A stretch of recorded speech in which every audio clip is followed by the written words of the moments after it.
What's good, YouTube? It's the Squid from the East, the one and only SquidDaBeast, and we are back for the top 10 series. I know this one's a little late, but let me tell you, this list was rough to do.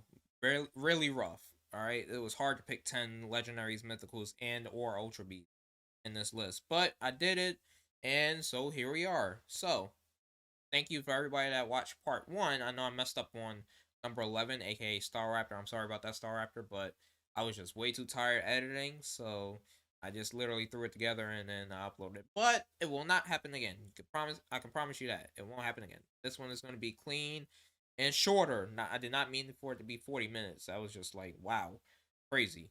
But y'all voted, and top 10 legendary slash mythical slash ultra beast won. Yay, and now y'all can start voting for the next one, being top 10 starters, or we can dive into the typings and go to top 10 electric types. So, with that being said, let's just kick off my top 10 favorite mythicals, legendaries, and ultra beasts.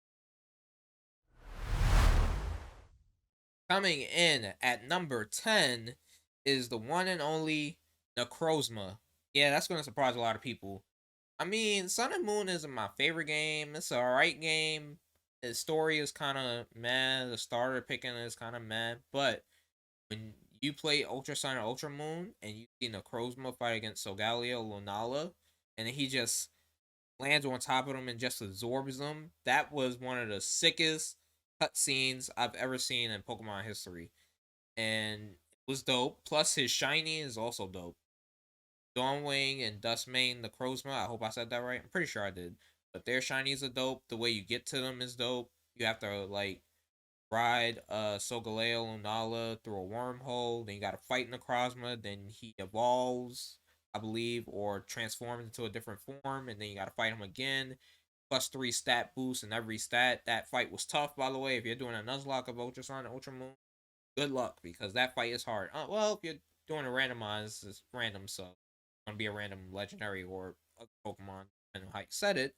But nonetheless, Necrozma is a dope Pokemon, and its shiny is even doper. I didn't think they would make it good when I saw it in the first time, and I was like, oh, the shiny is actually pretty good. It's blue, a nice blue, not that weird blue like they did for Dragonite with the green, but Black to Blue is great look. He looks great. He looks amazing. The story is amazing in Ultra Sun, Ultra Moon. And yeah, that is why Necrozma is on this list as my number 10 favorite legendary slash mythical slash ultra beast. I know that's a lot, but that's why he's number 10. Alright, let's move on to number 9. Coming in at number 9 is the one, the only, the boy. You know him, you love him, Shaymin. Yeah, Shaymin is on that list over Manaphy. Not by much. Manaphy just missed the cut. I'm sorry, Manaphy, but Shaymin Skyform is easily one of my favorite mythicals, especially in the movie when he turns into Shaymin Skyform from being tight, tiny little scaredy Shaymin to being brave, and I can take on anybody because I can fly now, and I got Seed Bomb and Energy Ball and Air Slash now, and Seed Flare. Bring it on. I was like, all right, Shaymin, I'll see you in the movie. Don't get me wrong, Temple of Sea is still my favorite movie. Top favorite movie. We'll get to that another time. But anyway, yeah, Shaymin. Shaymin is grass and flying type, and he is very fast, and his special attack is crazy. So if you see Flare, Energy Ball, Air Slash, and some random other move, I don't know. And, I'm sad we actually finally got his shiny too, and he has a pretty good shiny. Goes from green to like light green, but still looks good in Shaymin Sky. Shaymin Sky makes it look way better, in my opinion. Maybe I'm wrong. Let me know what you think about Shiny Shaymin versus Shiny Shaymin Sky. Plus, Explorers of the Sky Mystery Dungeon, one of my favorite games, hands down. I love that side game. Well, I love the game as a side story game, but it is awesome, and that is why Shaymin is on this list as number 9, my top favorite mythicals, legendaries, and ultra beasts. This is rough with saying all that. I just say legendaries, okay, and mythicals. That's including ultra beasts. All right, cool. All right, let's get down to number 8. All right, number 8 Still stuck in Alola. Number 8 is the boy, the one, the only, the first guardian deity you see in Sun and Moon, Tapu Koko. The way he rescues you from the bridge is dope. The way he pops down in the story when he fights the Ultra Beast with the Grand Kahuna is dope. His special Z move is dope, even though I hate Z moves, but it is what it is. His shiny, perfect. Black and orange, that is a sick color. Electric typing is one of my favorite typings, so that's why he is the one on this list. Electric and Fairy is a sick typing. His theme song in Sun and Moon when you fight the Guardian Deities, I love that theme song. That's easily one of my top favorite themes in Sun and Moon. Plus, Tapu Koko is a guardian deity. Come on now, like he just looks awesome. His stance is awesome. His sprite is awesome. Everything about him is awesome. His typing, even better. What he's weak to: steel, poison, and ground.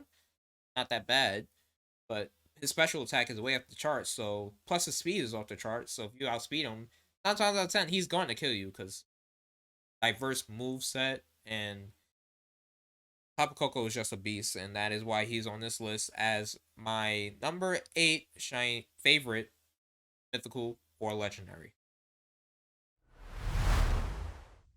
Alright, deviating from Alola, we move into Sinnoh with number 7, Giratina. Giratina. Awesome shiny. I love his shiny. Both forms, altered and origin. The Great Wall of Gen 4, because his insane defense in altered form and in origin form, his crazy special attack and kind of physical attack and speed. Giratina is just an awesome Pokemon. He was in with Shaymin made me like him even more. And Shaymin, he just did not care about anything. He's like, beating you up, I'm beating you up, I'm beating you up. You in my way, that's your bad.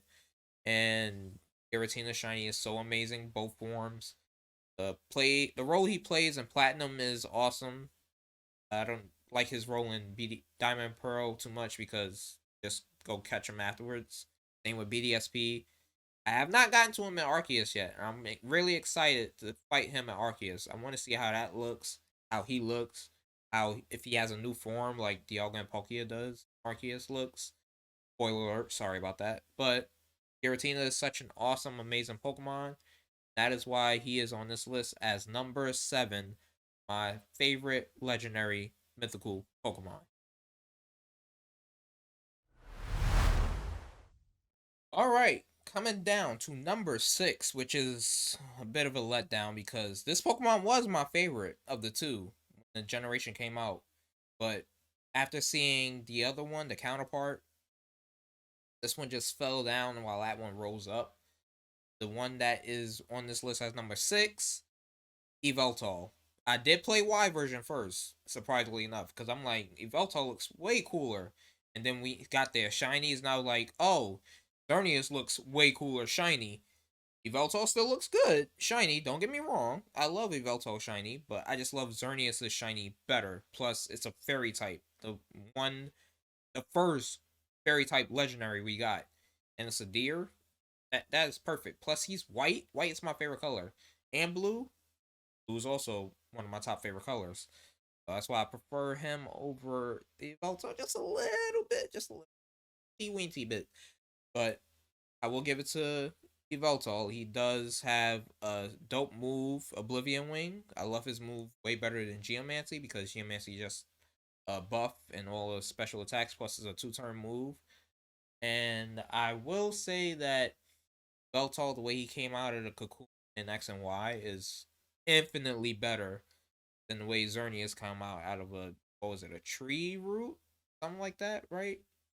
But I'll get to Zernius later, but Evoltol is still on this list as number 6 as my top favorite legendary. Sorry, Evoltol. I know you went down. You was swapped with Zernius, but now after Zernius just grew on me, okay? I'm sorry. Evoltol just kind of lackluster, but I still love you, Evoltol. I still love you. You're still on this list, surprisingly. So yeah, I'm sorry, but I just love Zernius better, and I'll tell you more about that later. All right, number 5.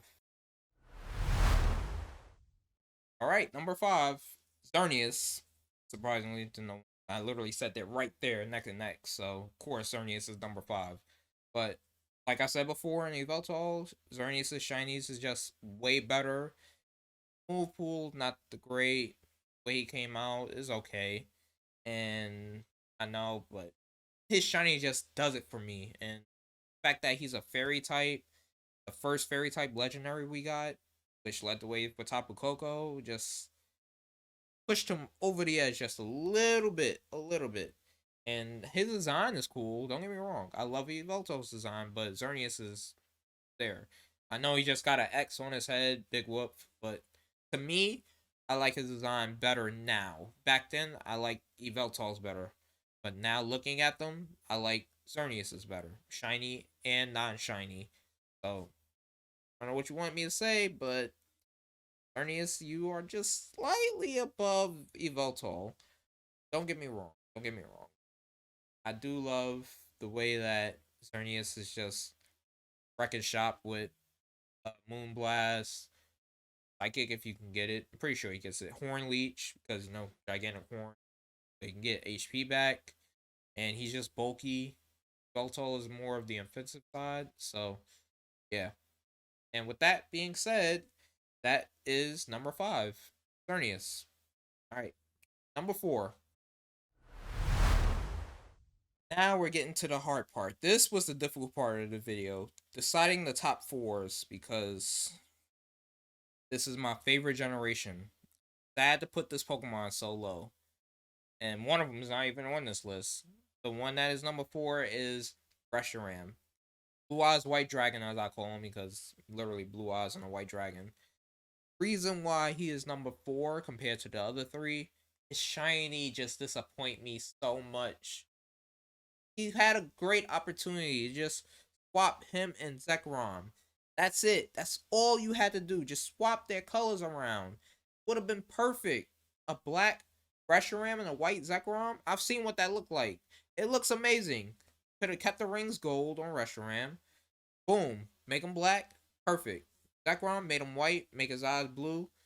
Reshiram make his eyes red. Done. Easy. But no. They just made his rings on his tail gold. That's it. And Zekrom, you could barely tell the difference. He's like a dark blue instead of all black. He's black mixed with dark blue or dark green, something like that. And his tail glows green. Whoopee. That's why I put him at 4. I love Gen 5. It's my favorite generation. But you had a perfect opportunity. Just swap their colors around. Perfect shiny. Kiram's shiny is way better. But I just like Reshiram and Zekrom better. But I'm so mad that they just did not just swap the colors. If they would have swapped the colors, man, I tell you, both of them would have been on this list. I'm sorry, but if they just swapped their colors around for shinies, done. Top 2 legendaries right there. No ifs, ands, or buts. It's already in my favorite generation. Of course. But no, they had to mess up their shinies. So, but they're still great attackers. Reshiram is more of a special. Zekrom is more physical. And if you fuse them with Kiram, plus it's the first fusion Pokemon we got with Kiram White, Kiram Black. Of course, they're on this list. Storyline was dope. Stuff went and just ramsacked the Elite Four. Yes, he ramsacked it. He did not just say beat everybody because he did not fight Caitlyn because she was asleep. I'm not getting into that discussion right now.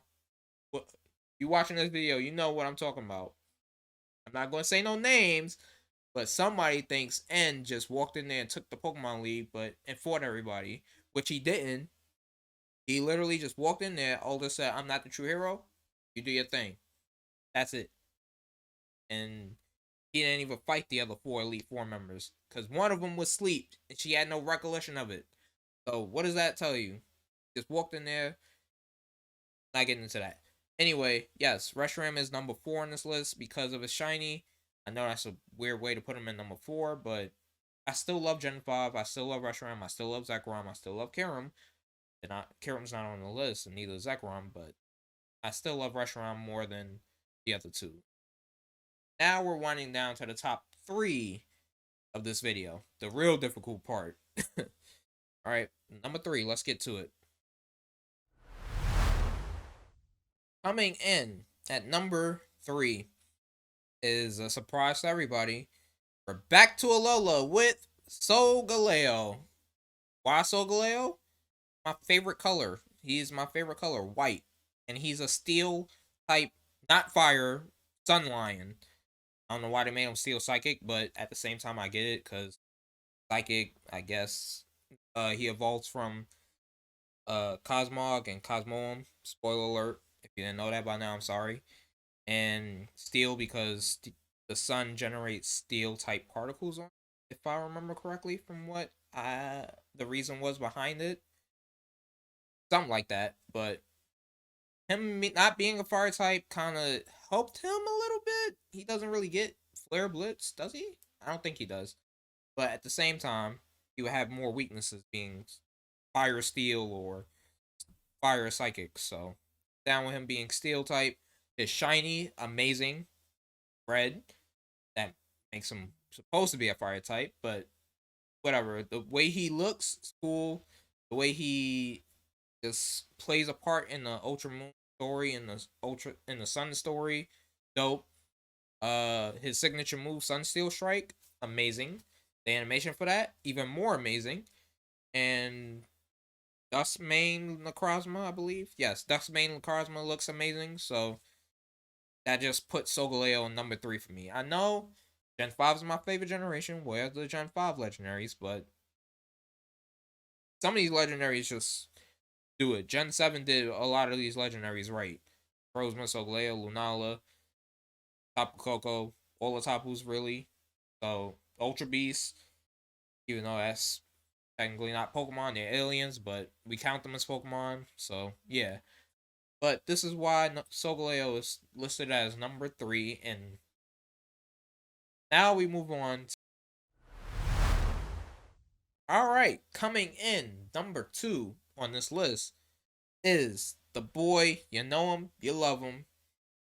The bird that's not a water type, that's psychic flying. Plus he has hands. Lugia. Yep, that is correct. Lugia is on this list as number 2. And it's probably because of nostalgia, because of the second movie. Probably because of Heart Gold Soul Silver being an amazing game and the role that Lugia plays in Soul Silver. So, I don't know. Maybe it's because his title, Guardian of the Sea. And if he's the King of the Sea, got Kyogre, Order of the Sea. But I'm not going to talk about those two. But Lugia played a key role in Pokemon the movie 2000. One of my favorite Pokemon movies ever. Because the movie is dope. And I had the DVD as a kid. I'm so mad I don't have it anymore, but I'm probably going to get it again. So, yeah, hopefully I'll get it back. If I do, I'm going to rewatch that movie a lot because I haven't seen that movie since I was a kid, actually. But Lugia is dope. He has hands, which is dope. I'm not mad that he's not a water type. I'm kind of glad he's psychic flying. Plus, he gets Hydro Pump for coverage, but Psychic Flying is not a bad typing. Plus, he's bulky. He can eat hits. He can do decent damage, depending on his spread and stuff in his nature. His shiny is it's alright. White and pink. I love the pink on his stomach and the wings on his back. That's dope. And him being white just put it over the top for me as well. So that is why he's on this list as number 2, second favorite legendary all time. And now we're winding it down to number 1. Wow, that was quick. All right, number one, the big boy, Big Kahuna. Let's get it. And then there was one, and you're watching this video, you see a clip of me getting this Pokemon shiny. It's the boy, you know him, you love him, the time god himself, Dialga. Dialga sits at the number 1 favorite legendary of all time for me.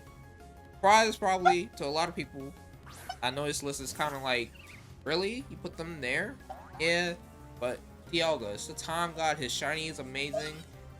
His move pool is amazing. Using one in a randomized Nuzlocke pretty much wins you the game unless you get scumbagged by like Destiny Bond or Code or Counter, or some really, really strong ground type Pokemon, which Primal Groudon, pretty much the only one.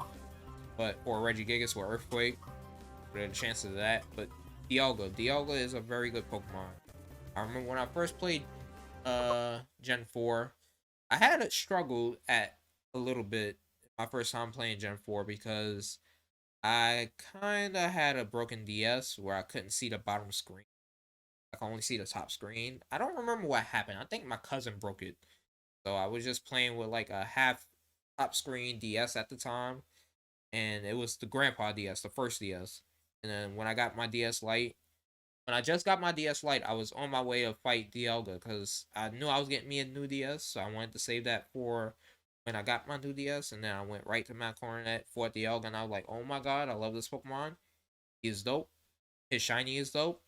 I just recently got his shiny in BDSP, which is the clip you just saw, and has an amazing shiny in Legend Arceus. He looks dope, looks amazing. I wish I could shiny hunt him in that game, but you can't. So it is what it is. I guess I got one already. Can't be too mad. Plus, you can still hunt him in Sword and Shield. So yeah, that's a good thing. And yeah, this list is short.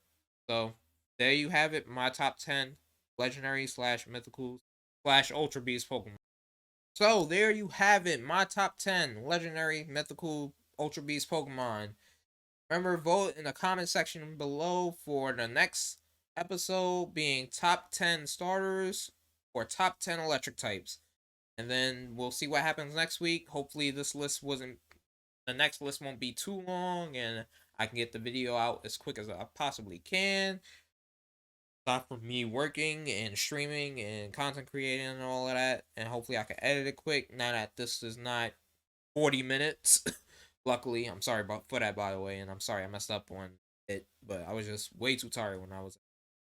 But hopefully this time I already have everything kind of pre-made, so it shouldn't take as long as it did last time. So don't forget, leave a comment below your top 10 legendary, mythical, or ultra beast Pokemon. I would love to hear it or read it in this case. At least top 5, that would do fine. And also let me know what you think of the list and agree with my list? Do you think I should put some Pokemon on this list that's not on this list? Do y'all think I should do a top 20 to 11 legendary mythical Pokemon later on at some point? I mean, remember, these lists are scheduled to change. Especially we got Gen 9 coming out this year, so yeah, who knows? This might change. I might like the Gen 9 legendary more than, I don't know, Zernius, or more than Evolto, more than both of them. Might like Kyogre more. I might like Rayquaza more. Who knows? Which I know I'm surprised is not on this list. Gen 3's alright. I have nothing against Gen 3. The list is just it was hard. I'm sorry. It was hard. Your favorite legendary mythical didn't make it. I am sorry, but I do like them. It's not really a legendary or mythical I don't like. Is there? No. I'm surprised Mew's not on this list. Because we couldn't use him. That's why Marshadow isn't on the list. I wanted to put him on the list and Volcanion, but we never got a chance to use him in game. Thanks, Game Freak, but again, schedule to change, so who knows. So with that being said, let me know in the comments below. Top 10 starters or top 10 electric type next. What you thought of this list. And with that being said, I'll see you all next video.